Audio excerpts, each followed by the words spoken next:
ভাজা হয়ে গেছে, লঙ্কাটা তুলে নিই। এবার আমি চিংড়ি মাছটা ভেজে নেই।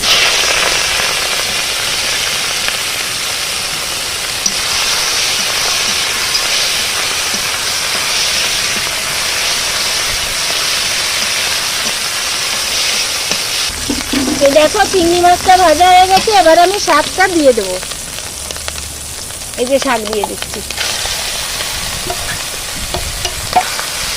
এবার শাকটা ভালো ভাজা ভাজা হোক।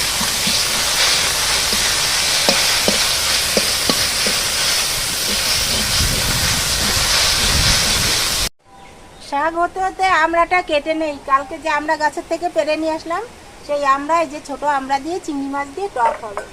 আমড়াটা মাঝখান দিয়ে একটু ফালি করে নিই।